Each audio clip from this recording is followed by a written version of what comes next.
let me just jump right in, and then I'll explain the context, because you might not know what this is about, because this is technically about a film that has not been released yet. If you're like me and you follow this stuff, you've known about this film, but a lot of you watching may not even know this film exists now, right? So the film The Apprentice is facing potential legal trouble following its Cannes premiere. And yes, it is Cannes, it's not Cannes, it's Cannes, as the French would say. So, but what is this film? What is The Apprentice? So it's a film that was directed by Iranian filmmaker Ali Abbasi. And the log line describes it as, quote, a story about the origins of a system featuring larger-than-life characters and set in a world of power and ambition, end quote. And I think the log line continues to go on saying, quote, the film delves into a profound exploration of the ascent of an American dynasty. It meticulously charts the genesis of a, quote, zero-sum culture, one that accentuates the dichotomy between winners and losers, the dynamics between the mighty and the vulnerable, and the intricate psychology of persona, end quote. So, all of that to say, that's all like the thematic stuff. But what is the film like, just like on its face about? So, the film follows Donald Trump. You may have heard of him. Follows Donald Trump's early years in like the New York real estate world under the tutelage of Roy Cohn. And if you don't know who Roy Cohn is, he was a very prominent figure in the 20th century when it came to law and just like politics and things like that. He was the chief counsel for, during the McCarthy hearings of the Red Scare in the 50s. He became a prominent political fixture in New York City in the 70s and 80s, and he was also a closeted gay man, and so he died from AIDS in 1986. And he's featured in the play and then the subsequent HBO TV miniseries, Angels in America, played wonderfully by Al Pacino. It's a really great series. I recommend you go watch it. It's a really great role, and Al Pacino does a really great job. In this film, it's Jeremy Strong on the left here. You see in this picture up on the right, playing Roy Cohn, with Sebastian Stan, aka Bucky from the MCU, playing a young Donald Trump. So you might be wondering, so like, what kind of film is this, right? So I think even without having seen it, or even before knowing anything about it, I think just everything I've just described, it's going to be decidedly unflattering, right? It is not necessarily painting a rosy picture of either man, but especially Donald Trump, which is obviously of more importance since, Donald Trump is not only still alive, but was our 45th president and could very well become our 47th president. And it features many scenes not flattering to Trump, and I think it includes like him like basically getting like cosmetic surgery, like, to improve his physical appearance. And it does include a scene where he rapes his first wife, Ivana. They didn't just make this up for the movie necessarily. She had claimed this during a divorce deposition. She later, though, recanted the statement in 2015, saying, quote, the story is totally without merit. Donald and I are the best of friends and together have raised 3 children that we love and are very proud of. So then that, though, raises the question, well, why did you say it then? And so there's one of two scenarios. Either she just said it then just to try to discredit him, and then eventually was just like, no, it's, we put water under the bridge. Or, 2015 seems suspiciously close to the beginning of the 2016 election, so maybe the Trump team kind of worked something out with her to, like, can you please, well, do something. I'm not saying, like, necessarily they paid her off or something, but, basically worked out some agreement for her to kind of try to tie up all of their potential loose ends ahead of the 2016 election. But this film has been in the works for years. Investors in the film have come and gone. One financier dropped out after January 6th. Another one dropped out after Ivana's death. So, it's been something that has taken some time to actually get off the ground. And it just premiered at Cannes, right? I think it was like this past week. And it's gotten like mixed reviews, mostly positive, but not necessarily like stellar reviews, despite an 8-minute standing ovation. But at Cannes, that means nothing. Like every movie just gets like a 12-minute standing ovation, and then every review will be like, this is the worst piece of garbage ever. So I don't go off of the length of standing ovations at Cannes anymore. But the film is going to be, facing some legal trouble. from two main sources, and maybe we'll continue after we do this story and in the weeks to follow. So, one potential source of legal trouble is an investor in the film, Dan Snyder. He was the former owner of the Washington Commanders. He famously did not want to change the name from the Redskins to something else, which kind of gives you a sense of maybe his political, predispositions. And Vulture also notes that, during his time owning the Washington, at the time, Redskins, notes that there were allegations of mismanagement and sexual misconduct. So not necessarily an upstanding fellow, but I'm sure he would say it's all, liberal propaganda. He's also, as you can imagine, a friend of Donald Trump, and he's been a major donor of his previous campaigns. He invested in this film, though, through his production company, Kinematics, so like Cinemax, but with a K. Because he, for some reason, I'm not sure what the filmmakers told him. I don't know if they lied or he was just dumb. He thought this would be a flattering film to Trump. He thought it would be something that, Trump fans could watch and enjoy. And reportedly, he saw a cut of this film in February and was, I don't want to say understandably, but as you can imagine, from his point of view, he was furious. He's been trying to get multiple aspects of the film changed before its release, or at least its premiere in Cannes. The problem, though, for him is that Kinemax does not own the copyright at all. Like, he's an investor, but that does not give him any rights when it comes to, like, canceling the film or changing anything, so he really doesn't have anything, he can really do about the content of the film. So that was going to be the story. I remember reading that, and that was going to just be the story. But now Donald Trump himself has commented on the matter, and his team has revealed that they will be filing a lawsuit to, quote, address the blatantly false assertions from these pretend filmmakers, end quote.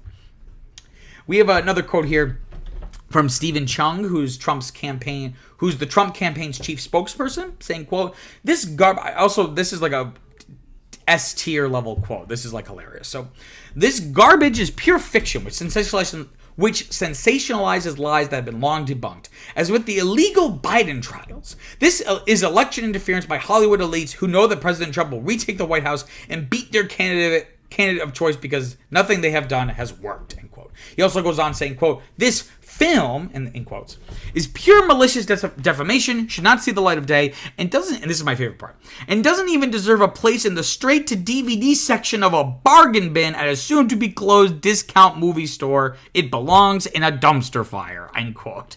So very, very, very strong words from the Trump team.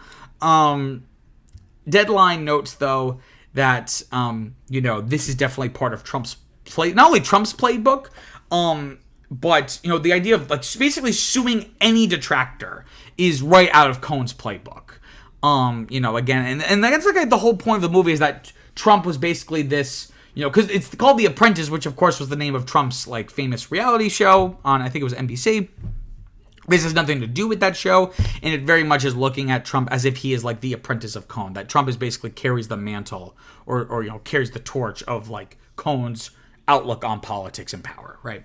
And similar to Cohen, with Trump, most of these suits are either retracted or they fizzle out or they go to court and they just lose. So it's who's to say what's going to happen with this, but, official cease and desist letters have been sent by the Trump campaign. So what's the filmmaker's response to this? Ali Abbasi has made it very clear, saying, quote, it's time to make movies political again, end quote. I'm kind of with him as well. I'll read his quote in just a second, but, I think this is somewhat of a tangent, but I think this is relevant. People are always saying, oh, I hate when when they make movies political, whatever.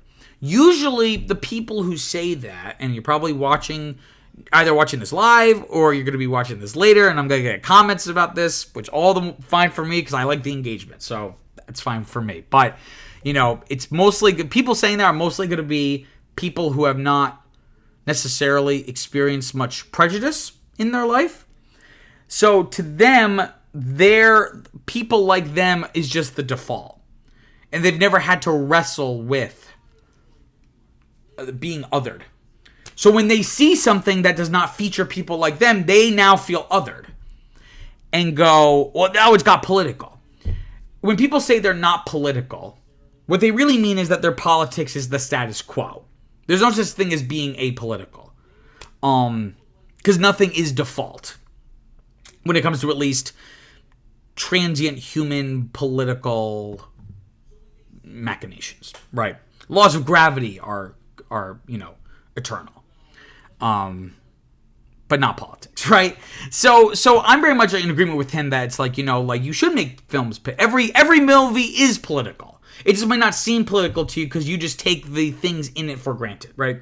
The LA Times notes that he's even offering Trump the chance to see the film. He's not necessarily trying to be antagonistic necessarily, including a rape scene is maybe a little bit antagonistic. But we have a quote from Abbasi saying, quote, "I don't necessarily think that this is a movie he would dislike. I don't necessarily think he would like it. I think he would be surprised, And like I've said before, I would offer to go and meet him wherever he wants and talk about the context of the movie, have a screening, and have a chat afterwards if that's interesting to anyone at the Trump campaign," end quote. He also goes on to say, quote, "This is not really a movie about Donald Trump. This is a movie about a system and the way the system works, and the way the system is built, and the way the power runs through the system," end quote. And I think this is the perfect answer that he could have given. It's in good faith, but it doesn't acquiesce or try to say, try to give Trump any credit. It's just saying, like, look, it's a movie. We're using Trump as a cipher to explore something larger about American society. If he's interested, I'd love to talk to him about the movie to kind of give him at least my kind of perspective on the situation and go from there. Right? We also have a quote here, which is a lot more strong. Not necessarily, not that it's not in good faith, but it's definitely not pulling any punches. The quote here from Jeremy Strong, who, again, actor who's playing Roy Cohn in the film, saying, quote, "An enemy of the people," which is what Trump says all the time, "an enemy of the people is a phrase that has been used by Stalin, by Mao, by Goebbels, and most recently by Donald Trump, when he denounced the free press and called CNN, NBC, ABC, CBS, and the New York Times fake news media.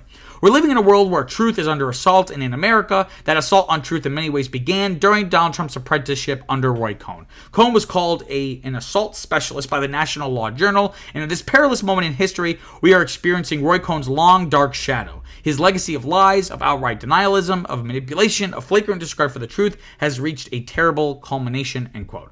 I think that, again, doesn't really hold any punches, but I think that's a really salient perspective there. Again, this idea that Trump is a manifestation of Roy Cohn's outlook, like I was saying, on politics and power. And so we're still dealing with that, wrestling with that, even though the dude's been dead for almost 40 years now. But this is obviously going to get a lot more attention because if open up your iPhone or your Android, whatever phone you use, and open your calendar and look what year it is. It's 2024.